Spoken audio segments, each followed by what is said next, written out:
Per capita income है, इसको लगभग 3 गुना पहुंचाने में सफलता प्राप्त की है। उत्तर प्रदेश के बारे में जो आज से 9 वर्ष पहले लोग बीमारू राज्य के रूप में कहते थे, बिहार, मध्य प्रदेश, राजस्थान और उत्तर प्रदेश को मिलाकर के, उत्तर भारत के इन 4 राज्यों को मिलाकर के, जो वर्तमान में 6 राज्य के रूप में है, जिसमें उत्तराखंड भी और झारखंड भी और छत्तीसगढ़ भी, ये 7 राज्य इसके साथ जुड़े हुए हैं। इनको एक बीमारू राज्य की श्रेणी में ला करके एक बड़ी आबादी को मानसिक रूप से बीमार बनाने की कुत्सित चेष्टा का हिस्सा बना दिया गया था। 80 के दशक में शब्द निकला था, याद करिए 80 के दशक में, और लगातार इस भाव से ग्रसित थे। याद करिए ना, कभी भारत के एक सुप्रसिद्ध वैज्ञानिक जगदीश चंद्र बसु ने इस बात को कहा था। उन्होंने कहा मनुष्य में तो कोई भेद होना ही नहीं चाहिए, और ये भेद अगर हम करते हैं तो ईश्वर के प्रति हम भेदभाव करते हैं।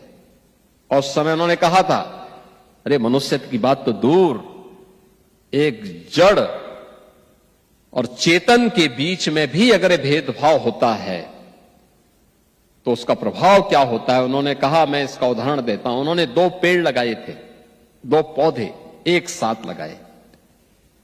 कहते हैं जगदीश चंद्र बसु ने 2 पौधे लगाए थे एक समान परिस्थिति में। एक को वे रोज जाते थे, पानी देते थे, समय पे खाद देते थे, सभी प्रकार की परिस्थितियां उसके सामने प्रस्तुत करते थे, उन्हें पुचकारते थे कि तो बड़ा होगा, फलेगा, फूलेगा, खूब आगे बढ़ेगा, तेरे आगे की पीढ़ियां बढ़ेंगी।